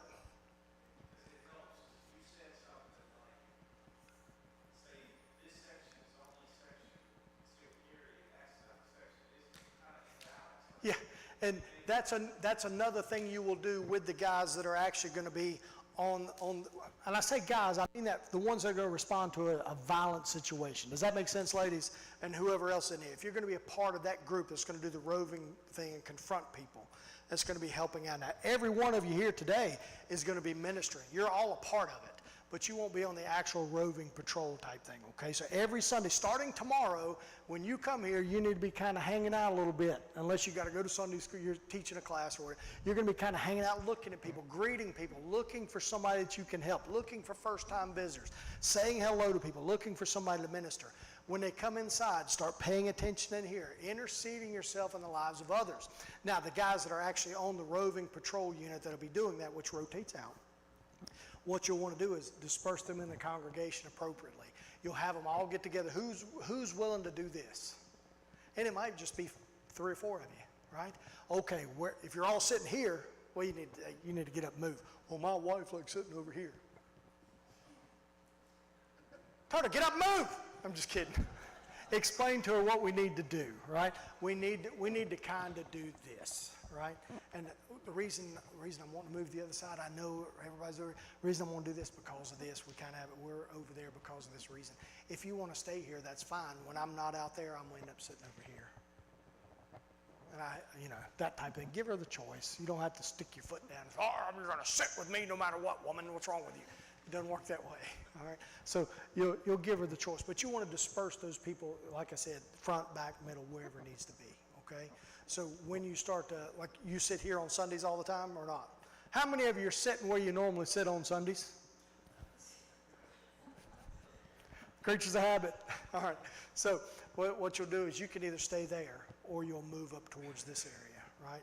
And take the seat over. And the reason is because you'll be kind of conducting everything around there. Anderson's going to kind of head this up, so you'll be here and you can see more and that type. But your job would be to see what's going on, to respond, or last case, to be up here if it doesn't work out there. So one of the last things you would do on a Sunday morning is coming in. So you want to be out there directing guys, making sure they're doing what they're supposed to be doing. Then when the preaching right before it starts, you'll work your way in here and just have a seat beside your wife. Kind of like if you're being an usher collecting money or whatever, when they're done, they come up and sit down with their family. You'll do the same thing, okay? So every Sunday you'll be moving around there. You can sit there or you can move up to the front, either way you feel comfortable. But you'll guide those guys to get them seated somewhere in the sanctuary so you can deal with the situation that needs to be, okay? Good question. What else?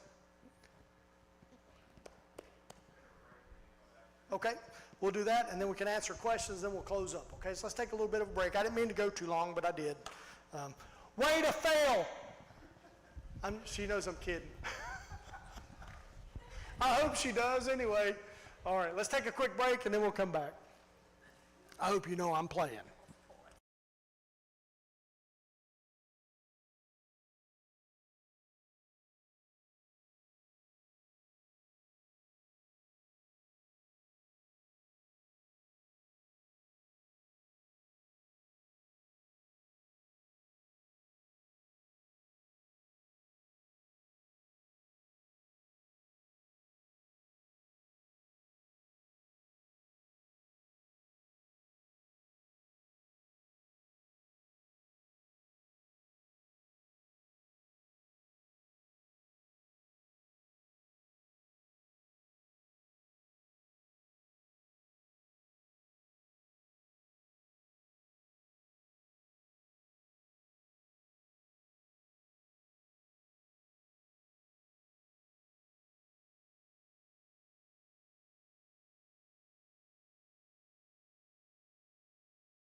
All right, we're going to finish up. It's only just a few minutes left, I promise.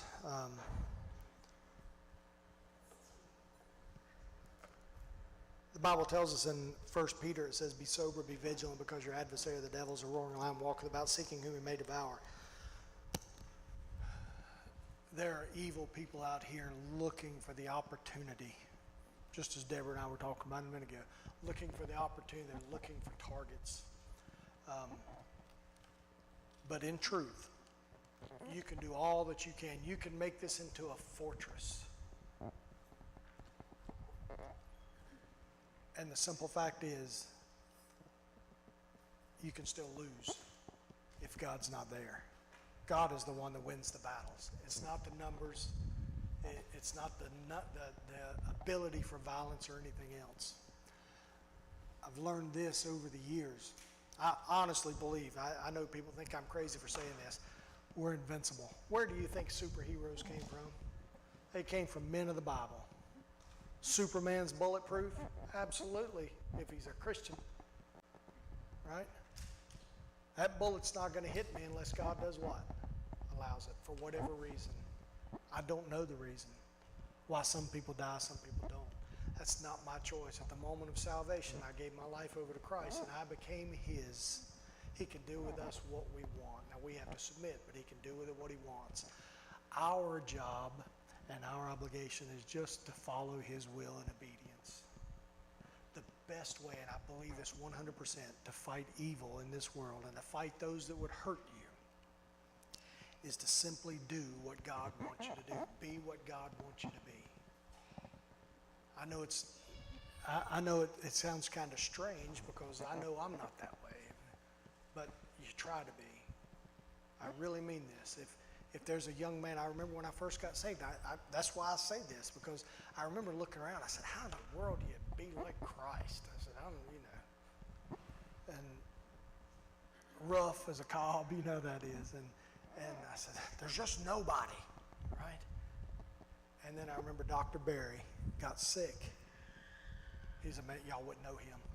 And when he got sick, it balls in my mind. I said, that was a man I could have been following.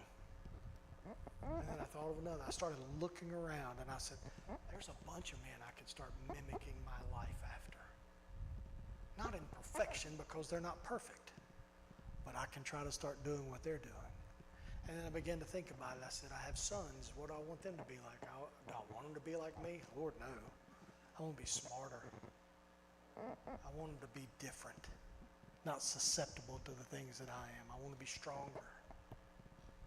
But I'm going to do the best I can so that they have an example to that of best ability. The simple fact is, those of you who've chosen to be a part of this, who want to be a part of the safety ministry, or I keep saying that, service ministry, you just simply look at God, repent of whatever it is that's in your life, and say, today, I'm going to start walking with you, even if it kills me. And I'm going to try to be the best that I can be with your help. You simply be what God wants you to be. And as you're doing that, He will use you. It might just be once. It could be hundreds of times. He might call you to be a missionary or a pastor or something else. The real question is, if He did, are you willing?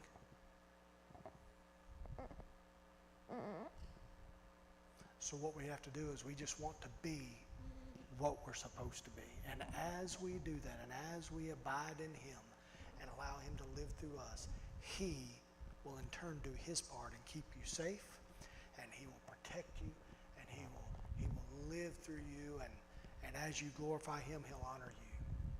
And that's the whole purpose of this whole day, is to try to learn to be the person that we're supposed to be and focus that on interceding in people's lives. And I promise, I know this, I've seen it. As you intercede in people's lives, because that's what He uses us for. He uses us to reach other people. And as you do that, it changes the course of history. And again, you might not ever know what it is. That doesn't matter. You see, you do your part, let God do His part. And don't worry and fret over all the things that could happen. When you come to church tomorrow, just start doing what you're supposed to do. What is that? Come here to serve. It might be that you just sit here and worship corporately and get to listen to the Word of God. It might be that you meet somebody outside and you have to talk to them for the next 2 hours. But you come looking to serve God. But you can't do that unless you've already been fed throughout the week. I don't come to church on Sundays to be fed by the Word of God. I like it. It's dessert. It's the add-on benefit of it, right? But I've eaten throughout the week. I try to, you understand what I mean? I try to commune with God, and I try to feast on His Word, and I try to reach out to people Monday, Tuesday. It's an everyday thing. Men, if you only come home one day a week to eat dinner, you're not going to have much of a relationship with your wife. But if you're there every day, then you build a bond. And we want to have that relationship with Christ in such a way. So this is a wicked world. We have to be prepared, and you guys have come here today to learn how to do that. And with what we've learned today, I know that we'll have the ability to work in people's lives to help out. It might be that you're able to lead somebody. It might be able to prevent something bad from happening. Either way, you're prepared. So tomorrow we're going to come here with the idea of serving, looking for other people, what we can do for them. And the beauty of it is that when you're not capable of doing that, when you have your own burdens, when you have your own things in your life that prevent you from being able to minister, the ones you've helped, the ones that are around you, will then in turn do what? Minister to you. So, but anyway, we have the opportunity. So I thank you for being here. We're going to finish up. And that's pretty much it. But we're here for questions. What questions or specific things do you have that we can do or not do that you might have on your mind? Anything? Yes?